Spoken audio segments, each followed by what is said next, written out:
Hi there, this is Brittany Hood, and I am presenting Chapter 9, Grouping, Differentiation, and Technology.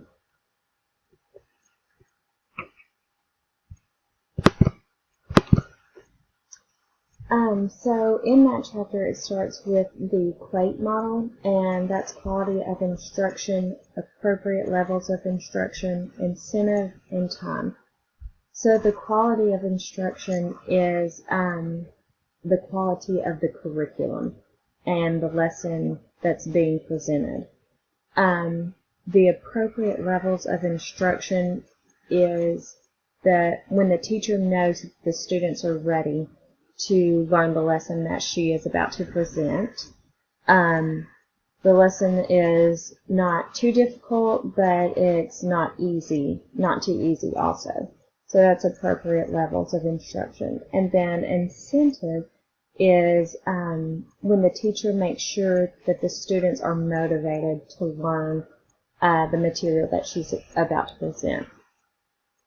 Then you have time, and time is the students are given enough time to learn the material, so you're not rushing through, and the students actually have time to really dig in and learn what you're teaching them.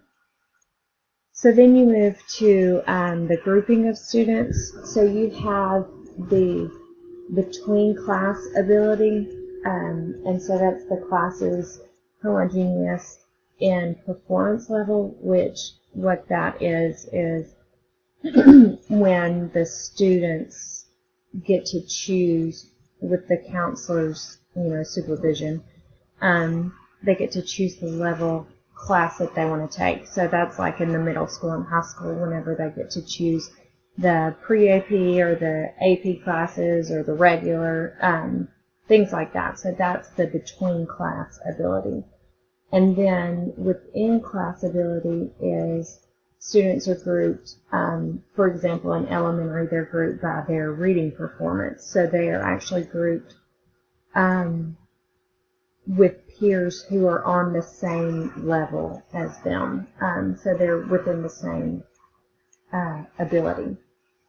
So that's that. And then there is untracking, which is the mixed ability groups that are held to high standards. And then tracking, which is the ability of grouping classes by subject area. So then you move on to differentiating instruction. So there's the peer tutoring and then the tutoring by the teacher. So the peer tutoring, of course, is going to be with students that are helping the other students learn.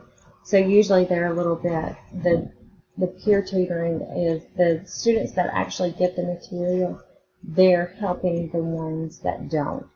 And research has said that that's a really good option because they're able to break it down into terms and words that their peers understand, whereas a teacher may not be able to break it down into in a way that's one particular student needs to learn. And then, of course, the tutoring by teachers. So then you move into educational programs for students that are at risk, and that would be an early intervention program, the comprehensive school reform programs, and then the after-school and summer school programs. So those are all educational programs for students that are at risk. So then you go to technology in education. So in the classroom, you have your computers, your tablets. A lot of schools have the interactive whiteboards now. I use that on a daily basis.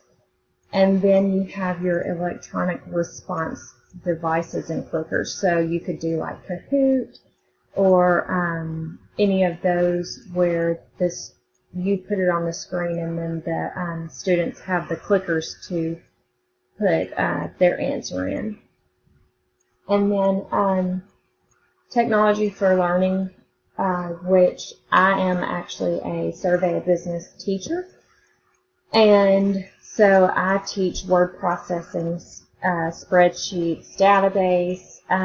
Then you've got the computer-assisted instruction, tutorial programs, instructional games. Of course, the kids love the instructional games because they get to, play a game on the computer.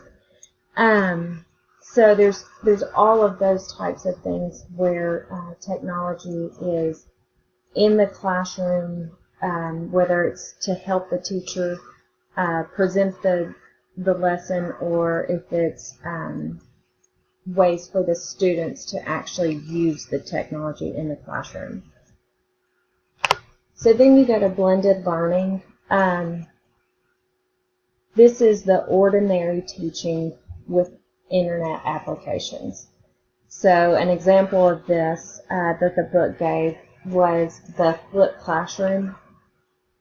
And that's where teachers prepare a digital lesson and then they make it available to students online. So you can do this with Google Classroom, or for instance, it's kind of what I'm doing right here is I am presenting the lesson, or presenting chapter 9, and then I am going to make it available on YouTube for y'all to view. So that is an example of blended learning. So technology for teachers and administration, of course, email. We use email every day, 1,000,000 times a day. Then we have discussion boards. Professional development is really nice whenever you can use technology because like the ideas website where you can get that professional development, but you can do it while in between classes or after school, and you don't have to drive somewhere, but you're still getting those hours. And then audio and video conferencing, which is really, really nice because you can video conference with an instructor, or you can do it with your students. You can video conference with them if they're at home and are sick and they really need to get that extra instruction. Then you can video conference them and help them be able to learn the lesson. So that is the end of my presentation, and I hope you enjoyed it.